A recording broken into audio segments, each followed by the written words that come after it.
നല്ല അടിപൊളി പരിപ്പുവട. നമ്മുടെ പരിപ്പുവടയും നമ്മുടെ കട്ടൻ ചായയും ഈ മഴയുടെയൊക്കെ സമയത്ത് ഇതേലെ ഒരു ഗ്ലാസ് കട്ടൻ ചായയും നമ്മളെ വീട്ടിലുണ്ടാക്കിയ നല്ല അടിപൊളി ഇതേലെ ഒരു ഗ്ലാസ് കട്ടൻ ചായ കുടിക്കുക. അതിൻ്റെ കൂടെ ഇതേലെ ഒരു പരിപ്പുവടയും കൂടെ. വാ, എന്താ കോമ്പിനേഷൻ! സൂപ്പർ, നല്ല അടിപൊളി ടേസ്റ്റുള്ള പരിപ്പുവട. ഹലോ ഫ്രണ്ട്സ്, നമസ്കാരം. ഞാൻ നിങ്ങളുടെ അനൂപ് ധനഞ്ജയൻ. അപ്പോൾ നമ്മുടെ ഇന്നത്തെ വീഡിയോ എന്ന് പറയുന്നത്, ഇപ്പോൾ നമ്മളൊരു വൈകിട്ട് ഒരു 4 മണി ചായയുടെ കൂടെ കഴിക്കാൻ പറ്റിയ നല്ല അടിപൊളി ഒരു സ്നാക്സ് ഉണ്ടാക്കാമെന്ന് വെച്ചാൽ എന്നുവെച്ചാൽ ഇപ്പോൾ നല്ല അടിപൊളി മഴയുടെ ടൈമൊക്കെയാണ്. ഇപ്പം മഴ പെയ്യുന്നു. അപ്പോൾ അതിൻ്റെ കൂടെ ഒരു ചെറിയ കട്ടൻ ചായയും അതിൻ്റെ കൂടെ നല്ലൊരു പരിപ്പ് വടയും കൂടെ കഴിച്ചാൽ നമുക്ക്. അപ്പം പരിപ്പ് വട നമ്മൾ കടലമാവ് വെച്ച് നല്ല അടിപൊളി ഒരു പരിപ്പ് വട നമുക്ക് ഉണ്ടാക്കാം. അപ്പോൾ ഒരു വെറൈറ്റി അല്ലേ. കടലമാവ് കൊണ്ടുള്ള പരിപ്പ് വട നിങ്ങൾ കഴിച്ചിട്ടുണ്ടാകും. പക്ഷേ ഇത് നമുക്ക് നല്ലൊരു അടിപൊളി നല്ല ടേസ്റ്റി ആയിട്ടുള്ള ഒരു പരിപ്പ് വടയാണ് നമ്മൾ ഉണ്ടാക്കുന്നത്. അപ്പോൾ നമ്മൾ ഈ പരിപ്പ് വട എങ്ങനെയാണ് ഉണ്ടാക്കുന്നതിന് പോകുന്നതിന് മുമ്പ് നമ്മുടെ ഈ ചാനൽ ഇതുവരെ സബ്സ്ക്രൈബ് ചെയ്യാത്തതാണെങ്കിൽ ദയവായി നമ്മുടെ ചാനൽ ഒന്ന് സബ്സ്ക്രൈബ് ചെയ്യുക. തൊട്ടടുത്തുള്ള ബെല്ലൈക്കൺ കൂടി ഒന്ന് പ്രസ് ചെയ്താൽ നമ്മുടെ പുതിയ വീഡിയോസ് നിങ്ങൾക്ക് എത്രയും പെട്ടെന്ന് നോട്ടിഫിക്കേഷനായിട്ട് കിട്ടുന്നതായിരിക്കും. അപ്പോൾ നമുക്ക് നേരെ നമ്മുടെ പരിപ്പ് വട ഉണ്ടാക്കാൻ പോകാം. അപ്പോൾ ഫ്രണ്ട്സ്, നമുക്ക് ഈ പരിപ്പ് വട ഉണ്ടാക്കാനായിട്ട് വേണ്ട സാധനങ്ങൾ എന്തൊക്കെയാണ് നമുക്കൊന്ന് ആദ്യം ഒന്ന് പരിചയപ്പെടാം. അപ്പോൾ ആദ്യമായിട്ട് നമ്മൾ എടുത്തേക്ക് നമ്മുടെ കടലപ്പരിപ്പാണിത്. ഇത് വെള്ളത്തിലിട്ട് ഒരു 2.5-3 മണിക്കൂർ വെള്ളത്തിലിട്ട് കുതുക്കാൻ വെച്ച കടലപ്പരിപ്പാണിത്. ഇത് 1 കപ്പ് കടലപ്പരിപ്പ് എടുത്തിട്ടുണ്ട്. പിന്നെ ഒരു 3-4 പച്ചമുളക് ചെറിയ പീസായിട്ട് അരിഞ്ഞത്. പിന്നെ നമ്മുടെ മല്ലിയില ചെറിയ പീസായിട്ട് അരിഞ്ഞത്. പിന്നെ 2 സവാള ചെറിയ പീസായിട്ട് അരിഞ്ഞത് സവാള. പിന്നെ കറിവേപ്പില ചെറിയ പീസായിട്ട് അരിഞ്ഞത്. പിന്നെ ഒരു ചെറിയ ഇഞ്ചിയുടെ കഷ്ണം. പിന്നെ വെളുത്തുള്ളി, ഒരു 4 അല്ലി വെളുത്തുള്ളി, ആവശ്യത്തിന് ഉപ്പ്, ഒരു 4 പച്ചമുളക്, പെരിഞ്ചീരകം, മഞ്ഞൾപ്പൊടി. അപ്പോൾ നമുക്ക് ഇത്ര ഐറ്റംസാണ് നമുക്ക് ഈ ഒരു പരിപ്പ് വട ഉണ്ടാക്കാനായിട്ട് വേണ്ടത്. അപ്പം ഇത് നമുക്ക് പരിപ്പ് വട എങ്ങനെയാണ് ഉണ്ടാക്കുന്നതെന്ന് നോക്കാം. അപ്പോൾ ഇനി ഞാനിപ്പോൾ ഇവിടെ ഒരു മിക്സിയുടെ ജാർ എടുത്തിട്ടുണ്ട്. അതിലേക്ക് നമ്മുടെ ഇഞ്ചി കട്ട് ചെയ്ത് വെച്ചിരുന്ന ഇഞ്ചിയുടെ പീസ്, പിന്നെ നമ്മുടെ വെളുത്തുള്ളി, ഒരു 4 പച്ചമുളക്, പിന്നെ നമ്മുടെ പെരിഞ്ചീരകം, പിന്നെ നമ്മുടെ മഞ്ഞൾപ്പൊടി, ഇത്രയും സാധനം കൂടെ ഇതിനകത്ത് ഇട്ടിട്ടുണ്ട്. ഇനിയിപ്പം ഇതിലേക്ക് നമ്മൾ നേരെ കുതിർത്ത് വെച്ചിരിക്കുന്ന നമ്മുടെ കടലപ്പരിപ്പ്, ഈ കടലപ്പരിപ്പും കൂടെ ഇതിനകത്തേക്ക് നമുക്ക് ഒന്നിട്ട് കൊടുത്തതിന് ശേഷം ഇത് നമുക്ക് മിക്സിയിലിട്ട് ജസ്റ്റ് ഒന്ന് ചതച്ചെടുക്കണം. കാരണം ഇത് ചതച്ചെടുക്കുന്ന സമയത്ത് പ്രത്യേകം ശ്രദ്ധിക്കേണ്ട ഒരു കാര്യം എന്ന് പറഞ്ഞു കഴിഞ്ഞാൽ എന്താ പറയുന്നത്, ഇത് ഒരുപാട് വെള്ളം പോലെ ചതഞ്ഞു പോലെ, അതുപോലെ ഇതിനകത്ത് വെള്ളം മിക്സ് ചെയ്ത് ചതയ്ക്കുകയും വേണ്ട. ഒരു മീഡിയം പരുവത്തിന് ഒന്ന് ജസ്റ്റ് ഒന്ന് ചതഞ്ഞ് കിട്ടും. നമ്മുടെ ഈ കടല ഒന്ന് ജസ്റ്റ് ഒന്ന് ചതഞ്ഞ് കിട്ടും. ആ ഒരു പരുവത്തിന് മാത്രമേ ഇത് ചതയ്ക്കാവുള്ളൂ. അപ്പോൾ നമുക്കിതൊന്ന് ചതച്ചെടുക്കാം. അപ്പോൾ ഇനി നമ്മൾ ഇവിടെ ഒരു ചെറിയൊരു പാത്രം എടുക്കുന്നുണ്ട്. അപ്പോൾ അതിലേക്ക് നമ്മൾ മിക്സിക്കകത്ത് ഈ ഒരു പരുവത്തിനാണ് ചതച്ചെടുക്കുന്നത്. ഇതിനകത്ത് ചില പീസുകൾ ചെറിയ പീസുകൾ അതൊക്കെ നമുക്ക് കുഴപ്പമില്ല, അതങ്ങനെ കിടക്കുന്നുണ്ട്, വലിയ പ്രശ്നമൊന്നുമില്ല. അതങ്ങനെ വേണം നമുക്ക്, എന്നാലും ആ ഒരു പരിപ്പോടൊക്കെ അതിൻ്റെ ആ ഒരു കഴിക്കുമ്പോൾ ഒരു സുഖം വരത്തുള്ളൂ. ഈ ഒരു പരുവത്തിന് ഞാനിപ്പം ഇതെല്ലാം കടലമാവ്, ഈ കടലപ്പരിപ്പ് ചതച്ചെടുത്തതാണിത്. കണ്ടോ, ഈ ഒരു പരുവത്തിന് ചെറിയൊരു തരിതരിയായിട്ടുള്ള ആ ഒരു പരുവത്തിനാണ് ഇത് അരച്ചെടുക്കാനായിട്ട്. അപ്പോൾ ഇതിലേക്ക് ഇനി നമ്മൾ കട്ട് ചെയ്ത് വെച്ചിട്ട് നമ്മുടെ സവാള, 2 സവാള ചെറിയൊരു മീഡിയം സൈസിൽ 2 സവാള ചെറിയ പീസായിട്ട് കട്ട് ചെയ്തതാണ്. പിന്നെ ഒരു 3-4 പച്ചമുളക് ചെറിയ റൗണ്ട് കട്ട് ചെയ്തിട്ടത്.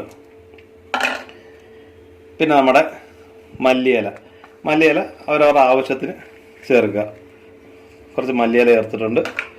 പിന്നെ നമ്മുടെ കറിവേപ്പില, ഈ കറിവേപ്പിലയും ചെറിയ പീസായിട്ട് കട്ട് ചെയ്തതാണ്. ഇതും കൂടെ ഇതിനകത്തേക്ക് ചേർക്കാം.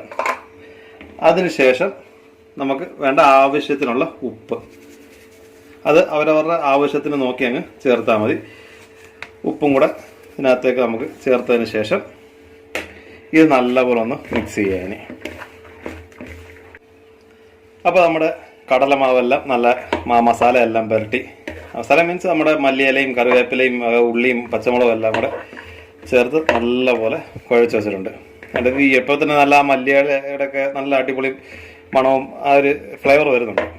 ഇനിയിപ്പോൾ നമുക്ക് വേണ്ടതെന്ന് പറഞ്ഞാൽ ഇത് അവരെ നമ്മുടെ പാകത്തിന് ഒരു ചെറിയ ഉണ്ട ഉരുട്ടുക.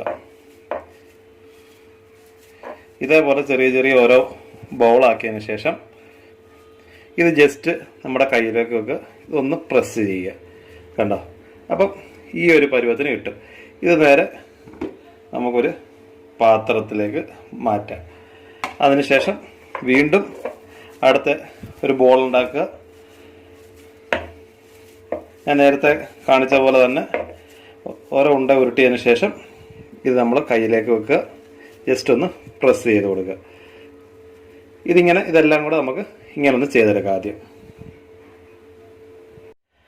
അപ്പോൾ ഫ്രണ്ട്സ്, ഇതാ കണ്ടോ, നമ്മുടെ വടയെല്ലാം ഇതേപോലെ ചെറിയ ചെറിയ ഓരോ പീസായിട്ട് പരത്തി വെച്ചിട്ടുണ്ട്. ഇപ്പോൾ ഞാനിപ്പം നേരത്തെ പറഞ്ഞില്ല, നമ്മൾ 1 കപ്പ് കടലമാവാണ് എടുത്തേക്കുന്നത്. അതായത് 1 കിലോയ്ക്ക് നമ്മുടെ ക്വാണ്ടിറ്റി എന്ന് പറയുന്നത് ഏകദേശം ഒരു 9 എണ്ണം. ഞാനിപ്പോൾ ഇവിടെ വേറൊരു പ്ലേറ്റിലും കൂടി ഇതിനകത്ത് തികയത്തിന് വേറൊരു പ്ലേറ്റിലും കൂടി വെച്ചിട്ടുണ്ട്. 9 എണ്ണം ഏകദേശം നമുക്ക് ഉണ്ടാക്കാൻ കഴിയും.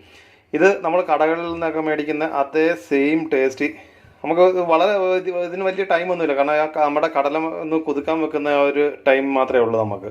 ബാക്കിയുള്ള കാര്യങ്ങളെല്ലാം പടപടയെന്ന് നമുക്ക് ജസ്റ്റ് മിക്സിക്കകത്തിട്ട് അടിക്കുക, ഇതേപോലെ പരത്തി എടുക്കുക. ജസ്റ്റ് ഇനിയിപ്പോൾ അടുത്ത് നമുക്കൊരു പാൻ എടുത്ത് വെച്ചിട്ട് ആ പാനിലേക്ക് നമുക്ക് ഇട്ടൊന്ന് ഫ്രൈ ചെയ്തെടുക്കാം. അപ്പോൾ ഇനി നമുക്ക് ഇതൊന്ന് ഫ്രൈ ചെയ്യാനായിട്ട് ഇപ്പോൾ. അപ്പോൾ നമ്മുടെ എണ്ണ ഇവിടെ ചൂടായി വന്നിട്ടുണ്ട്. അപ്പോൾ അതിലേക്ക് നമ്മൾ റെഡിയാക്കി വെച്ച് നമ്മുടെ പരിപ്പോടെ ഓരോന്നായിട്ട് നമുക്ക് ഇതിലേക്ക് ഇട്ട് കൊടുക്കാം.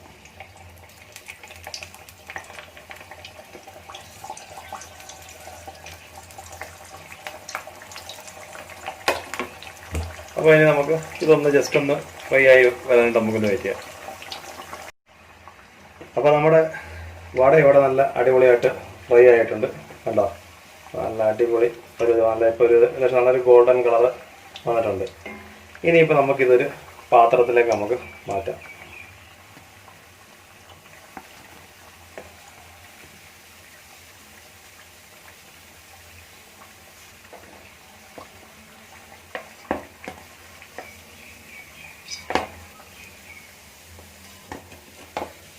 കണ്ടോ? നമ്മുടെ വട നല്ല അടിപൊളിയായിട്ട് ഫ്രൈ ആയിട്ടുണ്ട്. ഇനിയിപ്പോൾ നമുക്ക് നമ്മുടെ ബാക്കിയുള്ള വടകളും കൂടെ ഇതേപോലെ നമുക്കൊന്ന് ഫ്രൈ ചെയ്തെടുക്കാം. അപ്പോൾ ഫ്രണ്ട്സ്, നമ്മുടെ പരിപ്പോടെ ഇവിടെ റെഡി ആയിട്ടുണ്ട്. ഇതാ നോക്കി, കേട്ടോ? നല്ല അടിപൊളി, നല്ല ക്രിസ്പി ഉള്ള നല്ല അടിപൊളി പരിപ്പോട. ഇത് കണ്ടില്ലേ? ഈ പരിപ്പോടയും ഒരു കട്ടൻ ചായയും മതി. നല്ല അടിപൊളി കോമ്പിനേഷനാണ്. അപ്പോൾ ഈ പരിപ്പോട എല്ലാവരും ഒന്ന് വീടുകളിൽ ഉണ്ടാക്കി നോക്കുക. അപ്പോൾ നമ്മുടെ ഇന്നത്തെ ഈ വീഡിയോ എല്ലാവർക്കും ഇഷ്ടപ്പെട്ടു എന്ന് വിചാരിക്കുന്നു. അപ്പോൾ നിങ്ങളുടെ നിർദ്ദേശങ്ങളും അഭിപ്രായങ്ങളും ദയവേത് നമ്മുടെ കമൻറ്റ് ബോക്സിൽ ഒന്ന് രേഖപ്പെടുത്തുക. അതുപോലെ തന്നെ എൻ്റെ ഈ ചാനൽ ഇതുവരെ സബ്സ്ക്രൈബ് ചെയ്യാത്തതുണ്ടെങ്കിൽ ദയവേത് എൻ്റെ ചാനലൊന്ന് സബ്സ്ക്രൈബ് ചെയ്യുക. ആ തൊട്ടടുത്തുള്ള ബെല്ലൈക്കൺ കൂടി ഒന്ന് പ്രസ് ചെയ്ത് നമ്മുടെ പുതിയ വീഡിയോസ് നിങ്ങൾക്ക് എത്രയും പെട്ടെന്ന് നോട്ടിഫിക്കേഷനായിട്ട് ലഭിക്കുന്നതായിരിക്കും. അപ്പം നമുക്ക് പുതിയൊരു വീഡിയോയുമായി വീണ്ടും കാണും വരെ. Okay, by.